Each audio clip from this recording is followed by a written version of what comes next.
Hello, we are back with another episode of Chatting Pitch with me, Leslie, and Hi there, I'm Matthew D. Smith. Thanks for coming back or for joining if this is the first episode you've heard.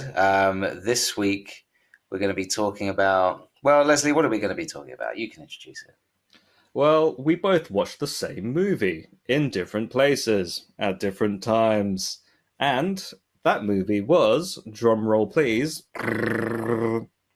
Monkey Man, Whoop, whoop, whoop, man. whoop, whoop, whoop. Yeah, No, it's not that type of movie, really. I don't know why we did that. But yeah. It's trying to be funny. yeah. So it was a action movie, quite specifically a revenge action movie. Like your Takens, like your what are the other ones? Well, There there's are a others. pretty on the nose John Wick reference where they actually name drop the Yeah, film. Um, they do. I thought it although was going to I be a would bit more say, subtle than that, but it's a nice little homage. Sorry, you were going to say? don't they literally say, do you like John Wick? Yeah, You've got yeah. the gun from John We've got Wick. the gun for John Wick. But then he Yeah, doesn't so take the gun, which I guess is a symbolism thing. no, but before we before we get into the review, we should say that the idea for this episode is to talk about our thoughts of Monkey Man, which is how I'm going to say it every time. And we also will be coming up with our own revenge action movies, um, whether it be like John Wick or Monkey Man. This would be a good time to cue the jingle. Boo doo doo doo doo doo doo.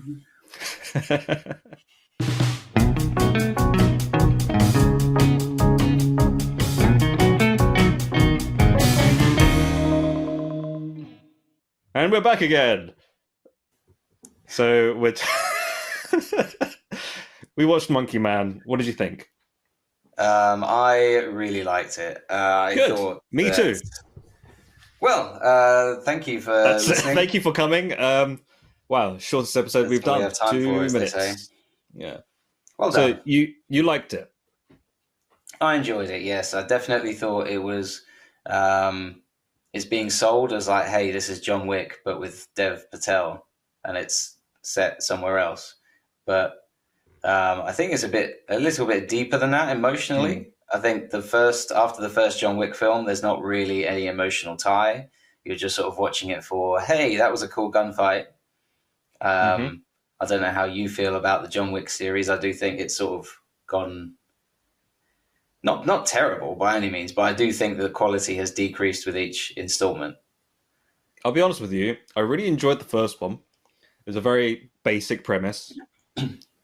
Spoiler alert if anyone's not seen it before, and this is actually in the trailer. But the first John Wick movie is about a guy getting revenge of his dog, which was a parting gift from his then deceased wife, right? So he goes on a massive rampage, and it was quite short. It was supposed to be a direct to DVD thing, and people weren't expecting it to be as good as it was, and it was a nice surprise. Second one, more of the same. Third one, more of the same. Mm, The fourth one, however, I personally really enjoyed it. It was a tad long, just because it felt like it didn't need to be as padded out as it was. And I don't really care much about the lore. I watch it for the action, and mm, I think it's got some great action set pieces. And visually, I think it looked great. Like mm, cinematography wise, choreography, the music was great as well. Sound design, all that great. Um, I just wasn't a big fan of the length and the story, but you don't really go to that. However, compared to Monkey Man, there was political messaging, there was yes. themes, there were you know um, I don't know. No, you tell me what they are because I probably didn't get everything, but I got I don't know. I I got feel like we'd probably be on the same level. yeah. Yeah. So What was your takeaway from it? the general premise for those people who haven't seen Monkey Man is that Dev Patel's character, who is the Monkey Man, he Hmm. as a young boy, he witnesses something awful happen to the village that he lives in, but also something really, really terrible happen to his mum. But he remembers the guy who did it, and it's almost his mission in life to try and get revenge on this guy, a sort of corrupt police chief, along with a sort of a figurehead, a religious figurehead, who is sort of stoking all this violence. And that's the general premise of it. Is he going to get the revenge that he wants from these two? Also, Sharlto Copley's in it, which... He is. He's always a plus. Oh, yeah. Whenever he pops up, I'm just like, yes. Doing his funny quips and leaning deep into his South African accent. Got a couple of Hindus, some Muslims. So he's maybe a closet Christians hiding under here. I love him. He's great. He's great. I've seen him in many things, not in everything. There was one that I've always wanted to watch, but I haven't really prepared myself to sit through it yet. And it's that Hardcore Henry movie where it's all first person, and he pops up every now and then as like the AI He's man. the main bad guy, isn't he? I don't know if he's the main bad guy. I thought he was like the assistant. So Okay. I don't know the premise. Well, I don't know the plot. I know the basic premise is Hardcore Henry. He's us. We're the viewer, right? Right. We're watching him go through all this action stuff in the first person view. But then every now and then, Sharlto Copley will just come into frame and be like, "Hello, chap. Are you ready to fight?"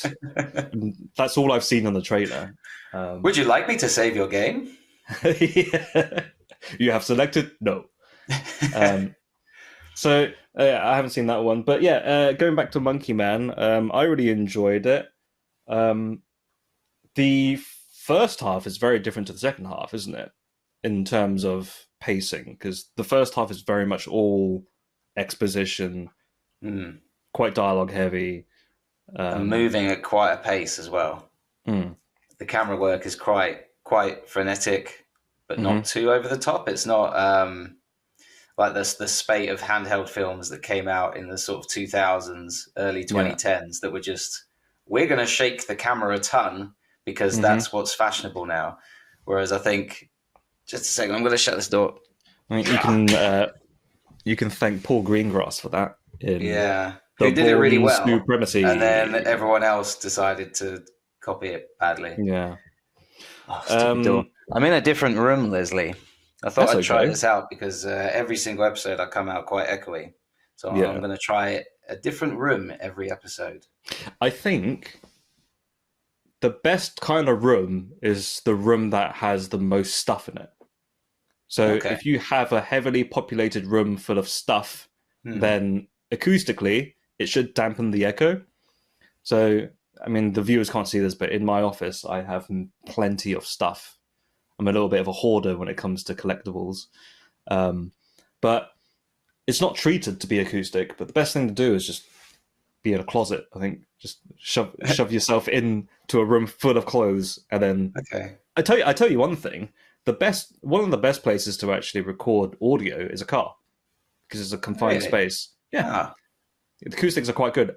Only if you're parked like in a quiet neighborhood, not if you're parked next to a street and there's sirens going off. Doesn't work like that. But if you are parked in your drive, you go in the car, it's actually all right.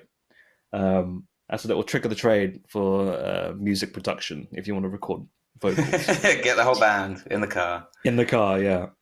Anyway, going back, very, very sidetracked there. Going back to the movie. You have that first half that's very, very pacey, isn't it? And then you have that sort of middle section where he's living at that temple. Yeah. And he's training. There's a bit of a montage, but not too long a montage. It's not too much of a thing. Okay, spoiler alert. I think maybe it's hard to talk about it without getting into spoiler territory because I do genuinely want to. I mean, we could talk about it off podcast if we wanted to, but we're here now. We might as well just talk about it. So the training scene. My only gripe is that it feels like we didn't get to see enough of him training, because all I got to see was him punching a punch bag to the Yes. rhythm of the music. And I don't know if that was supposed to be metaphorical or not, but like, surely that couldn't have made him into the fight master he had become It towards the does end of come the across movie. a bit as he punches a punch bag Mm. and he sort of almost Lifts a couple of collapses. buckets. Oh, Yeah. I can't do it. And then the guy in the background's just like, hey, You can do this. through through the rhythm of these Yeah. drums. But like I said, I don't know if that's supposed to be like a is that a metaphor? Is it a cultural reference? Who knows? I would be the wrong person to ask. I would be the wrong person to answer. Mm. So, aside from that, I found it very entertaining. I quite liked that scene where he had all those, all of his new friends. Let's just say, Right, I don't know. yeah. I don't know. To avoid spoilers. To avoid spoilers, there's new friends, and they all come into the spa area, and they do this big fight scene. And I thought that whole scene was great. I was like, Yeah. this is probably the best part. Oh, and the bit in the lift where he has the knife. Oh, man. Yeah. That took me by surprise because I was like, Yeah. what is he going to do? And then he went and did that. And I was like, oh, okay. Haven't seen that Okay. one before. Yeah. That's And that was new. nice. But like John Wick, right? There's always something in the John Wick movies that he does that's memorable. And I feel like that was the John Wick moment of Monkey Man, where he Yeah. uses the knife. Like, for instance, the first one, what does he do? I think it's in the Wick? second one, he kills somebody with a pencil. Right. And the third one, he kills someone with a book. Is that the third one? I remember the book one where it's in the library. I think that's the third one, yeah. I think the third one was he kills someone with a book. And then the second fourth one has the dogs as well. No, the third one was the dogs, I Is that believe. the third one? Halle Berry. Yeah. Is that Halle Berry? Yeah, that's John Wick 3. Okay. I found myself getting quite bored towards the end of John Wick 3, especially when the fighting was just non-stop. And I remember being in the cinema thinking, like, this is going on for way too long. John Wick, for me, apart from the first one, is, wow, these fight scenes are amazing, but I don't really feel anything. No. And I don't think you're supposed to, other than adrenaline. Yeah. But with Monkey Man, I felt that adrenaline, but also, despite how disgusting it's presented, because there's quite a lot of gore and quite a lot of bloodiness, which I suppose sets it apart from John Wick. John Wick is it's a bit bloody, but compared to Monkey Man, it's quite clean. It's quite fantastical as well, I feel. Like that, have you seen John Wick 2 with the silencer scene where I think the actor Common, he's down on the walking bottom through floor. The train station. Yeah. Oh no, he's either upstairs or downstairs. I can't remember which way around they are, but they were just shooting at each other with silencers. And someone's done an edit online where it's like silencers aren't actually that silent. So this is what it would really sound like. Yeah. And it's just bang, bang, bang, bang, bang, bang, bang. And everyone's just ignoring all the guns. And I found that quite funny. But I think if you go into that scene knowing it's going to be fantastical and being okay with it, it can be quite amusing in a good way. Because I think the movie realizes how fantastical that is. Yeah. I mean, you've seen the fourth one, haven't you? Yes, I have, with the long staircase drop. Yeah. And that being my point, what you just said about like them realizing it's fantastical, no one could survive that. And John Wick is almost kind of like a Superman type character, isn't he? He's a superhero. I do think the bulletproof suit was a step too far. Oh, this thing where they just kept doing this. Yeah. You can't see what I'm doing, but I'm mimicking what they do with the suits. If someone's shooting at your face, you just cover your face with your jacket and with your Kevlar jacket. Yeah. Well, I think that just ended up making it. These guys aren't skillful fighters; they just have a bulletproof thing. They just Oh, okay then. Which makes me think, why didn't they have helmets? You know, if you're going to go all the way through just being able to, because you don't get 3-piece suits with helmets, Leslie. That's the problem. Well, now you can. I'm going to start a Kickstarter campaign. Helmet suits. That's all you need. for your henchmen. Anyway, let's talk about. No. Well, with Monkey Man, what would you rate it? Do you think? I mean, we don't have a rating system really, but like, would you say I would. it's I up there? would recommend it to people. Definitely. Hmm. I would say 5 out of 5 chatting pitches.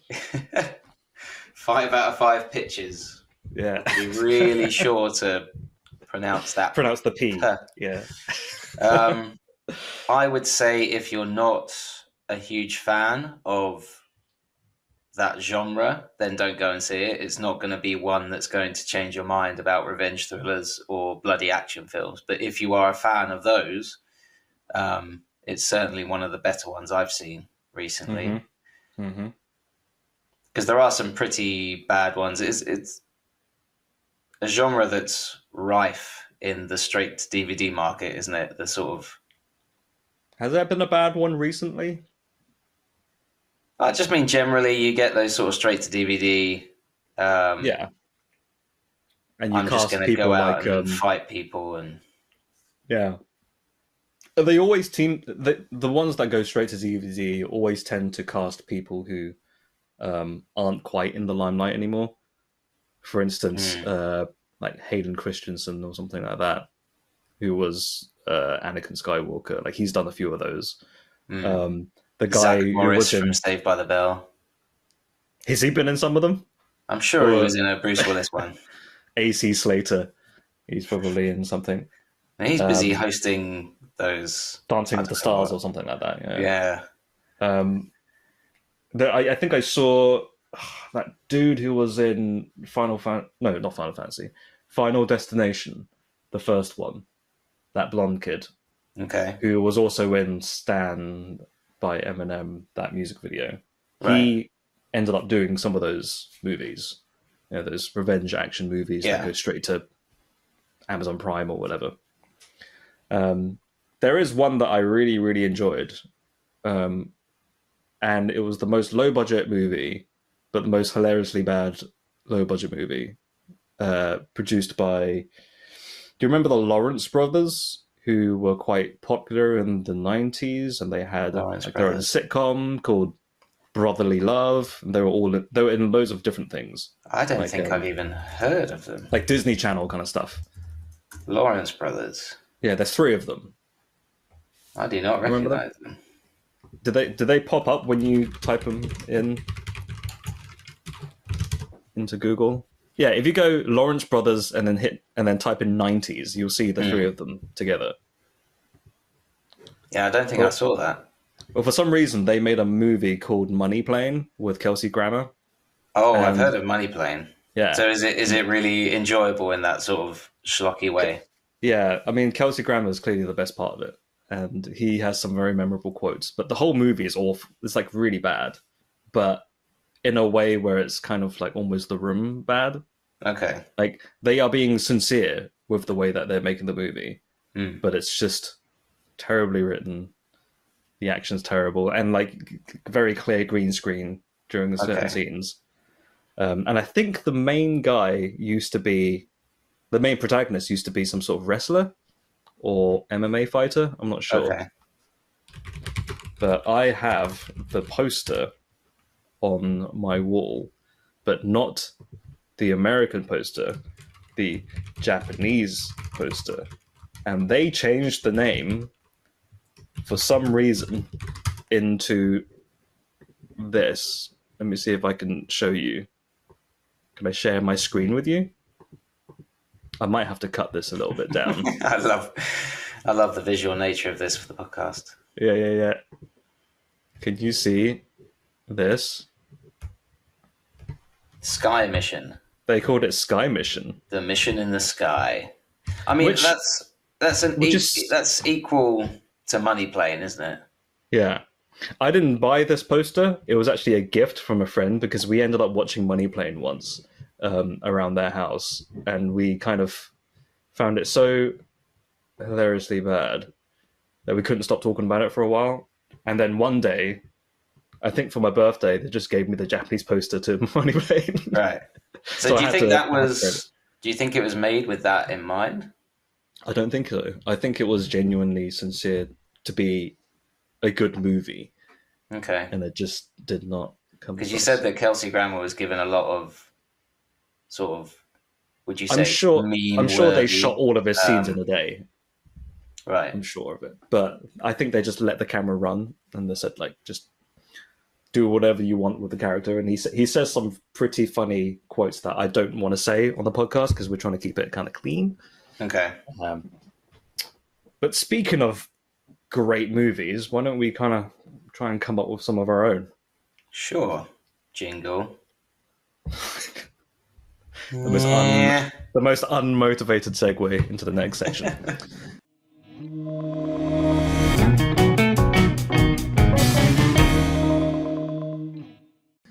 So I'll probably cut that bit out too. Or I'll just leave it in. Just keep it in. It'll be fine. Okay, revenge movies. They all have sort of a same. Well, there's always the catalyst of why they need to be on a Yeah. revenge plot. In John Wick, it's the guy who kills the dog and Mm-hmm. takes his car. In Taken, In, it's like someone's taken his. I think it's like the kidnappers mess up the room that they stay in, like they get it all muddy, and it Yeah. means that Brian Mills can't get his deposit back, and he's like, Right, yeah. "Oh, I was going to They've use taken my that deposit. $50." Yeah. I think that's why he got mad. He was like, Yeah. "That deposit's been taken from me." Yeah, Taken. exactly. Mm-hmm. That bit where he looks into the camera. I need to take that deposit back. And what is it, Monkey Man? Oh, of course, it's what happens to his village and his mother. Right, yeah. So, yeah, we need a catalyst. Problem is, we don't want to make it an average movie. We don't want to make it straight to DVD, because we've done straight to DVD with Tom Hanks. But we do need a quality actor. Mm-hmm. As But does it much have to as... be? Go on. Does it have to be an actor that? I feel like a lot of these successful revenge movies always has an actor who was definitely not known for doing this type of movie Yes. coming back into the limelight, and a lot of them.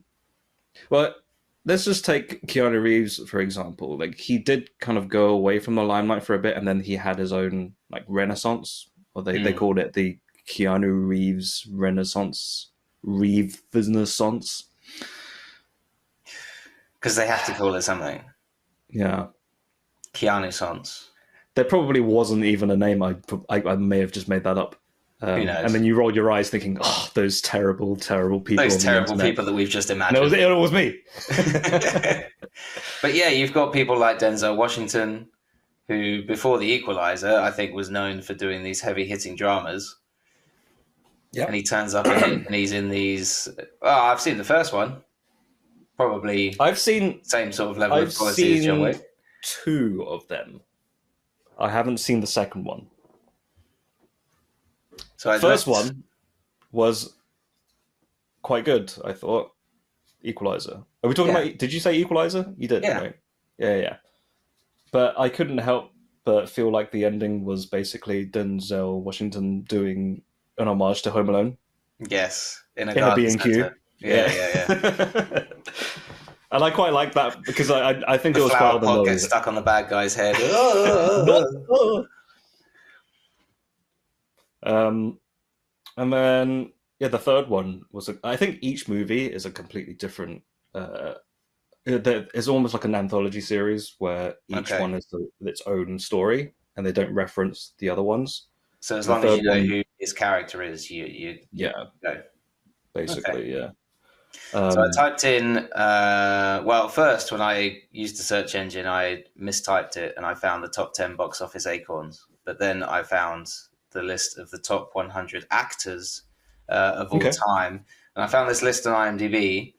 Top 100 greatest actors of all time. Ultimate list, which means it's the definitive list. No more lists needed after that. sorry, actors who were born recently or are yet to be born at time of recording. There's no way to get on this list because it's Can I see this list? What's and the I list? don't see any technicalities or loopholes. You'll see if I can share the screen. You'll see, Leslie, this list is pretty watertight. There's no way you're getting in there because Okay. it's the ultimate list. You can either share your screen or you can just tell me what you typed in Google, and I'll just type it in. I typed in top ranked acorns, and then it said, "Would you like the top ranked actors?" And I said, "Sure." Okay. I've got it, right. So, are you on IMDb or are you Yes, on... top 100 greatest actors of all time, the ultimate list. Ultimate list. It's a list based on award success and influential greatness. Not sure how you measure that last one, as opposed to personal opinion. He forgot to mention how white the actors are, but I suppose that was just a slip. But I suppose that's not really a reflection of who made the list. It's more of a reflection of Hollywood at the time. But this is the problem with awards and rankings when it comes to things like movies, because you might look at Daniel Day-Lewis. I've got at number 5. Mm-hmm. Well, I don't. The list has him at number 5, and someone might look at Daniel Day-Lewis and think, "Wow, 3 Oscars, that's amazing." But someone else might think that his performance is maybe a bit pretentious. Maybe you don't need to be in character all the time. I mean, that's why lists don't matter, Matthew. Lists do not matter. No, they do. They do. That's why they're made all the time, because they matter. And this is the ultimate list, remember? Sorry, you've convinced me. Lists do matter now. But take someone like So this is a bit of a not a segue, a bit of a tangent. Mm-hmm. But I mean, take someone like George Clooney, who I was. Oh, what number is he? I was watching some behind the scenes. I don't think he's even in it. I was watching some behind the scenes of The Descendants. You ever see The Descendants? I have not. It's a drama. I know what it is, but yeah. It's a great movie, and George Clooney's really good in it. And there's a scene where he has to, his character cries at his wife's bedside in hospital. Mm-hmm. And they were talking about how either side of action and cut, George Clooney was just being his usual self. Yeah. And you could say, in a way, that is actually more impressive, because George Clooney is going in and out of character like that. Mm-hmm. Is it more impressive to be in character the whole time? I don't know. I think it's impressive to be versatile. Have you seen those movies where people just play multiple actors? Multiple characters? Is that impressive? Yeah, I suppose so. For instance, what's that the way, movie? Eddie Murphy should be top of this list. In that case, Tyler Perry should be way on top of this list. No, I mean, I'm talking about more dramatic roles than comedies, like Norbit and what was the other one that he did? Night Professor. No, I think it's very subjective, isn't it? Mm. Like anything, yeah, in the world. So yeah, this list is very important. Shall we most just important list, because it's the ultimate? Tell you list. what, let's do it like this. You think of a number between 1 and 100. I think of a number between 1 and 100, and then we take one of them away from the other, and then that will be the actor that we have. Do we have to say the numbers as well out loud? You say the numbers. Okay. Yeah. You say a number between 1 and 100. I'll say another number, and then we divide the difference in between, and that will be the actor that we're going to have on this very important list. Oh, I got you. Do I still have to think of the number as well? Just tell me the number. and then say it. Do I say it first? Do I say it first and then think of it? Do I hear it and then go, that's a number? Okay. I was unsure whether or not you were doing a bit, but now I realize you're not. So what's your number? It's 0755. No. Don't do it. Don't do it. I'm going to dox myself. Let me think. Okay, yeah, I got my number. I'm going to go with 14. Oh, I was going to go 79. Okay. So what's halfway between? So 79 take away 14. Oh, we're doing taking away.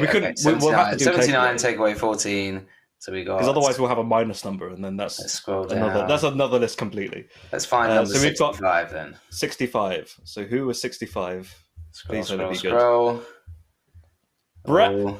Hey! Hey! Did you get it? My man, Rafe Brad Pitt. Fiennes. Okay. What? No. 65. Oh, I was looking at 75. Look at 75. Who's 75? I Okay, did the these are maths our wrong. lead actors. They both come into audition. I did the maths wrong. I thought we were looking at Brad Pitt.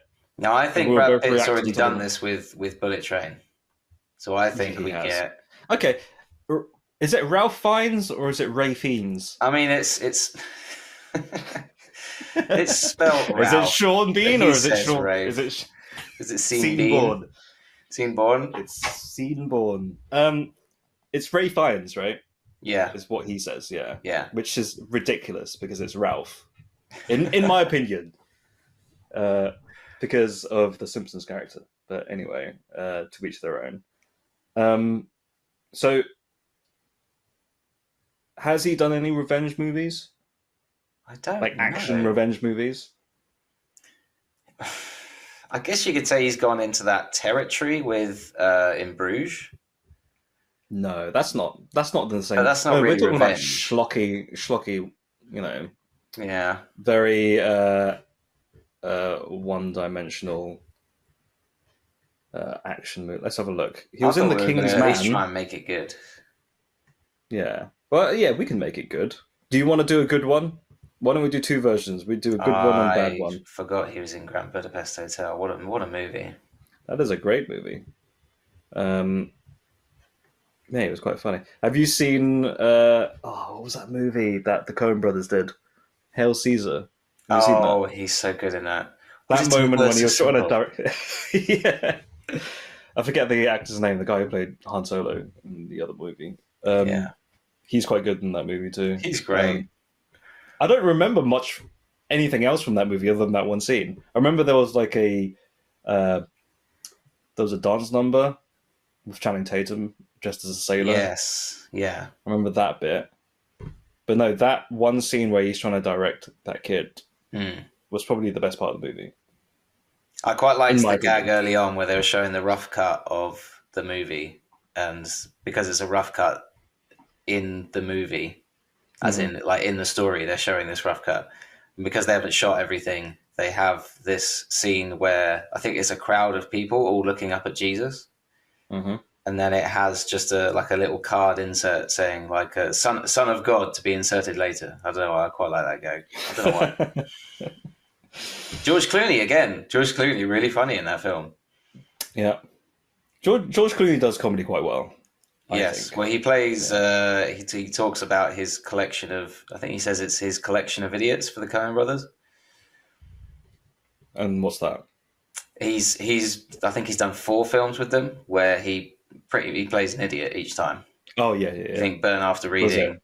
But after reading the Oh Brother Where Art Thou? Yes. Hail Caesar.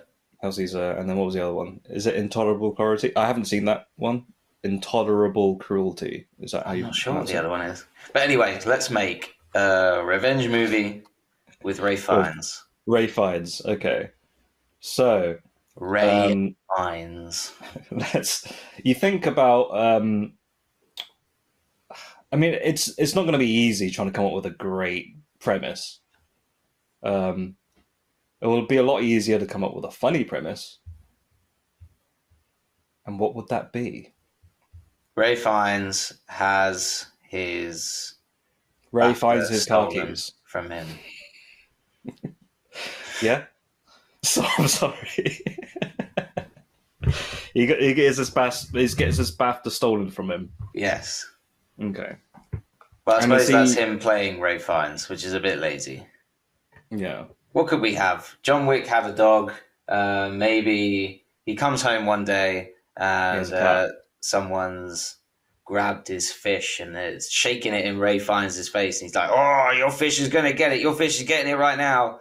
That's really bad. And the fish is called Ray Fins. Okay. The I look didn't of say piece of him. fruit. I didn't know if you were impressed by that joke or if it was if you It was a rolled look your of eyes. approval. Well done, Yeah, Leslie.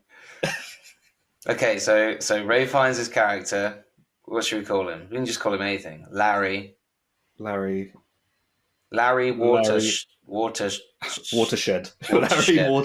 Watershed has Mm-hmm. had his fish Ray like fins. shaken, ray fins shaken in his face, and then thrown on the It's a ground. stingray. Says, "Oh, okay. Oh, wow." He has a pet stingray called Ray Fins. But they're pretty big. That's a lot of effort on the part of the bad guy. Because Yeah. that's not. I was thinking like a goldfish. You just pick it up and No fish slap it too about. no fish too dangerous, too large for Larry Watershed. Larry Watershed. And who's the bad guy in this then? I think Is it maybe just going to Larry be anyone? Watershed. I think Larry Watershed is the owner of a aquatic life shop, like retail shop, where Okay, they yeah. sell fish. And the reason why he has Ray Fins, Hmm. the stingray, is because he had to rescue it due to his love for aquatic life. Hmm. It had a bad However, home. poachers come over to Yeah. try and steal his. I'm guessing it's quite a rare stingray, Okay. so that's why he's kept it within the confines of his own. It's not a House lesser or spotted apartment? stingray. It's a more spotted. It's a muchly spotted stingray. I'm going to be honest with you. I don't know my stingrays. Well, don't all I worry, know- Leslie. I've got you covered. It's a muchly All I know spotted is- stingray Yeah. who had a bad Okay. home. So Uh-huh. Larry Watershed saves him. Okay. So they don't kill the stingray; they take it. But they take it, smash up the rest of his aquarium. Mm-hmm. So then you've got a very dramatic scene where there's water just bursting out of all the and it's like Yeah. a burst of emotion. Larry Watershed, Mhm. I'm sad and angry. There's fish everywhere, and they're all flopping. And he's like, "I don't have time for this. I need to get my stingray That's back." how he says it. He looks at a fish. The fish is on its last fins, slowly dying, and he says, with that tone of voice, "I don't have time for this." Perfect. Yeah. Transition to the next scene. Smash And cut then to. smash cut to him in his. Okay, he has a vehicle. Hmm. He must have some sort of vehicle. I think it might be shaped like a fish tank, A giant box, you mean? like a big box, right? Right. The front of it is where he sits, but at the back, it's kind of like you know those trucks that have a swimming pool in them, Right. right? But it's see-through, Okay. and there's fish in it. Right. The top of it is open, so like the fish is just Yes. And flying around in there. inside, he's got a giant clam, but Mm-hmm. there ain't no pearls in that clam. He No. puts his scuba outfit on and he dives down and he opens the clam and it's just got his collection of guns. Yes, brilliant. Yeah, Because Larry does he- Watershed used to be a guy who bought guns. Oh, so he's a retired gunman. He's a retired now. gun buyer. But then he retired from that job. I feel like making him a Official title, hitman is gun buyer. a bit old hat, you know, so he just Okay, bought yeah, guns. yeah. So he's Sure, not sure, any sure. good with them. When he's firing them, he's firing. He's wild. He's like high and right, high and left. Mm-hmm. Okay, he's just pray and spray. Is that Yeah, his nature? yeah. Okay, so he used to be in the gun trade, but now he's in the fish trade. A natural progression, yes. But so why are the people after a stingray? Because it's rare. Are they it's worth a part lot of the gun money. trade too? Um, They need the rare stingray to sell more guns. Yeah, to fund their gun money. And the only reason why they know of Larry Watershed is because they used to work together, right? Oh yeah, the main And bad it's guy. like you got out of the business. The main bad For guy, one. as played by. Give me a number, Leslie. Any number between 1 and 100. Don't look. Don't look. 82. 82. The main bad guy. Oh, naughty. Who have we Harrison got? Ford. Harrison Ford is the main bad guy. I see. I don't think he would sign up for this movie. But we've got him. We've paid him You a don't ton think of he'll cash. sign up for this movie? He just signed up for like the 4th Captain America movie. I'm sure at this point he'll probably sign up for anything. Okay, so we've paid him a ton of cash. Yeah. Way more than we've given Ray Fiennes, but let's not tell him. Yeah. And okay, so Harrison Ford, he has a name too, but he's the opposite of Larry Watershed. He Okay. is Barry Watershed. Harry. I don't think we know what the word opposite means. It's rhyming, right? We're rhyming. Yeah. Oh no! All my there's a joke there somewhere, but I couldn't quite land Let's it. go with Boris Kleftenstein. He's German. Okay, He's something. he's something. Kleptenstein. Do you know what that means? No. Let's type into. Well, I suppose assuming that's German. you've got that klepto, so he steals. There we go. That's fine. Oh, There we go. okay. So Boris Not on the nose at all. Boris Yeah, Kleptostein steals the Kleptostein. ray because it's a very rare ray. He's going to sell it on so that he can buy more guns. And Ray Fiennes, as Larry Watershed, says to himself, "I was out of the gun buying business, but now I'm in the gun using business." And he opens that clam, and it's all everywhere. I'm writing this down in case I forget, but it is Boris Kleptostein you Yes. came up with? Was Yes. it? Yeah. And I came up with Larry Watershed. Of the famous Kleptosteins, yes. Yeah. Okay, and of course, Boris Kleptostein must have his henchmen. There's always that one henchman who is a bit of a rat. He's not really. Oh yeah, go on, give us another number. I love this way of casting. Some of these actors died a long time ago as well. Do they have to be male? We could go for actresses, top 100 actresses, and then. Well, I don't know if there are actresses in this list. Just give me a number. Yeah, not in this one. Okay. 23. Oh man, you're sending me All right the way to the back other up. end here. 23. Yeah, Okay. 23 best Oh, actor boy. of all time. Clint Clint Eastwood. Eastwood. Okay. Clint Eastwood as the bumbling idiot. Yeah, sure. As the rat. I don't see Clint Eastwood as the rat character, but No, we have to we've commit paid him to a it ton of now. cash, and he's happy to do it. Maybe he's the guy who has been in the business for too long that he's kind of losing his bearings a bit. And you also said Larry Watershed worked with Harrison Ford's character before, right? Yeah, Boris. So maybe Kleptostein. Clint Eastwood doesn't play the rat. He plays the character who is, okay, yeah, I'm working for Harrison Ford, but I like you more, Ray Fiennes. So in the end, maybe he's dying. He's got a gunshot.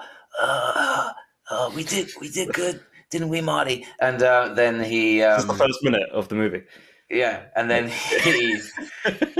he does something that means that Ray Fiennes can go on to the next level and get his Ray back.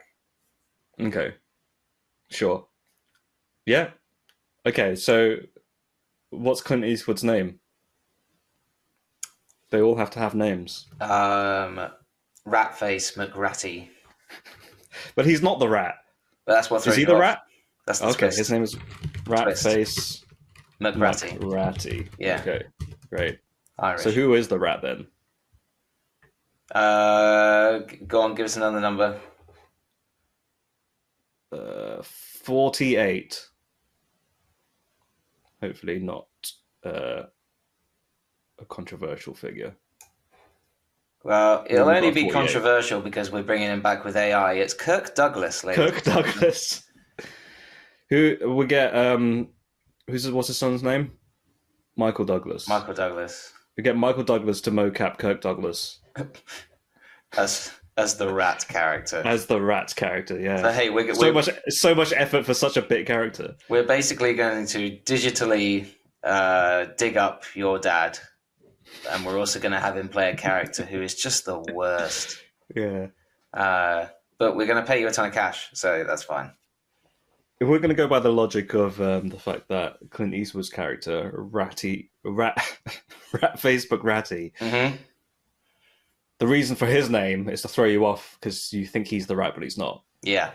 So we need a name for Kirk Douglas, aka Michael Douglas, mocapping. Just call him Solid Rock. Solid, Yeah. but rock spelled ROQUE. Solid Rockafort. So rock spelled ROQUE -A -fort. Oh, I was just Rock- going to have it as Fort. one word, but you could have Rockafort. Yeah. They're gang names, aren't they? Oh, okay. Yeah, with an asterisk in it. Why not? So The problem with pitching one what's of the these story? movies is that there really isn't any story. Yeah. So far, we've come up with some silly names. In retrospect, this is a terrible idea. Yeah. He's stolen his ray. He gets the guns out of the clam. Okay. He goes to take on Harrison Ford, but Harrison Ford, of course, sends all his henchmen in. So Ray Fiennes Mm-hmm. is all and just fights him. Ray Fiennes is he's a black belt in karate as well. That wasn't really karate. That was just him throwing his arms around. But yeah, sure. Okay. Sure. So he fights the henchman. Clint Eastwood's character, Ratface McRatty, Mm-hmm. tries to stop him, but I guess his heart's not really in it. He doesn't really try to stop Ray Fiennes. Mm-hmm. And when he has that gunshot wound, he says, "Here's the key to the door. Here's the red Clint key." Eastwood. I'm not doing Clint Eastwood. Okay. What would it just be? It would just be the narrow eyes and Yeah. well, It's more of a visual thing, isn't it? I guess Ratface McGratty's story ends here. I love how you said I'm not doing it, and then proceeds to And go then, and yeah, do an proceeds to- impression yeah, of Clint yeah. Eastwood. That was good. That was pretty good. I'm not very good at impressions, but you hit the nail on the head there. So that's Ratface McRatty. His heart's not He in gives him the red key, moves on to the and moves into the next level of the game. it. He then takes on Solid Rockafort, Mm-hmm.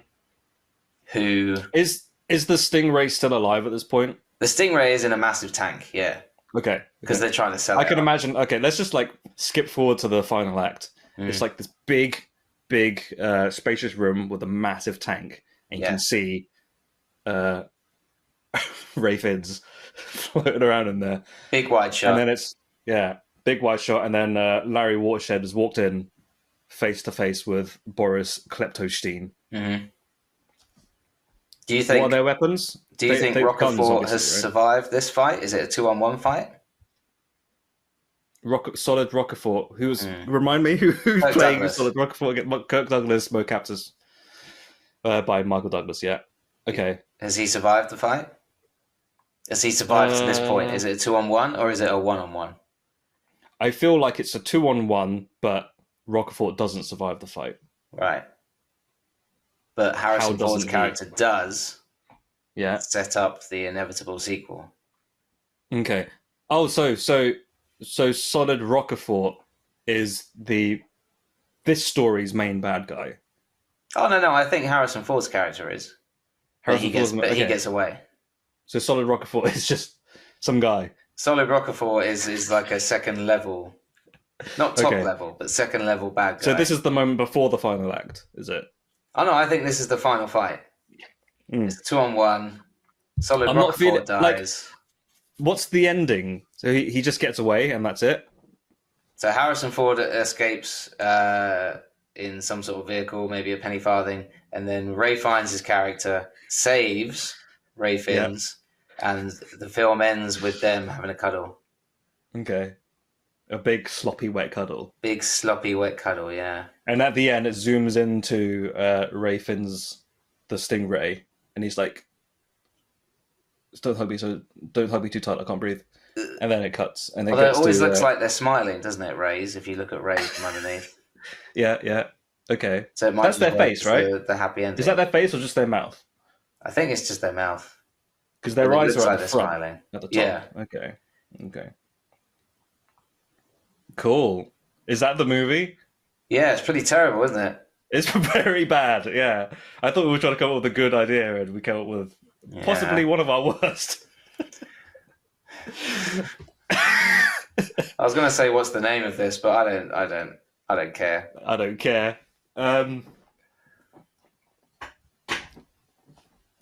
We've got to land this one. Because the name of the movie will be the name of the podcast title, right? Okay. Larry Watershed and the Fins of Destiny. I think that's too long. I think you've got to go. Watershed. Watershed, an aquatic story. I just think go Watershed. Just Watershed. Watershed. But because then that promises, because what happens after the Watershed? Swearing, bit of violence, bit of all the stuff that everyone likes. Yeah. Okay. Yeah. Interesting. Very meta. Yeah. Okay. I just came up with this idea off the top of my head. I reckon the intro should be a cold open, very much like a James Bond movie where he has his tiny little mission, right? Okay. And then it launches into one of those James Bond movie titles, right, where it's Ray Fiennes and his stingray kind of like dancing around. There's like 100 stingray, and they're all performing a choreographed dance. Yeah. Watershed, you are the best. Stingray owner, I know. Sang by number 99. Number 90. Oh, 99. Okay, let's have a look. Oh, yes. Okay. John Goodman. Yeah. He sings, right? As his Freddie Flintstone version of the Colonel from the KFC sketches. Yeah. You seen those? No, I haven't. They're pretty funny. It's so funny. I think I've seen an image of him being the Colonel, but I haven't seen the sketches. So good. John Goodman as the Colonel singing the theme song for Watershed Part 1. Yeah. Okay. We won't say this is Part 1 though, because we don't want to spoil it. So all we will do is a week before release, we'll confirm that shooting has started on Part 2. Okay. Oh, well, at the end, would it be like a end card that says Watershed will return?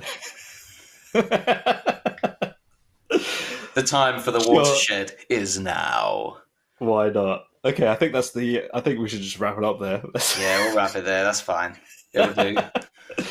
I did really much enjoy the little roulette we did with actors, and that should definitely be a staple of our pitch process from here on out. Just a dartboard, just a digital dartboard. I'll give you a list and a bunch of numbers, and you pick. Okay. We'll do next week's episode, whatever that will be. Whatever that will be. So tune in next week for another... Oh, are we still recording? Okay. We are still... The end. Chatting Pitch has been brought to you by Leslie Way and Matthew D. Smith. If you enjoyed this episode, feel free to listen to others and maybe even subscribe. You can follow us on the website, formerly known as Twitter. Listen to us on Spotify or wherever else you listen to podcasts. Leslie and Matthew have their own side hustles as well. Feel free to check out Leslie's YouTube channel or Matthew's Medium blog. Links in the description. If you want anything else, we might have other links in the description if we think of anything interesting to add. Thank you for listening. I love you.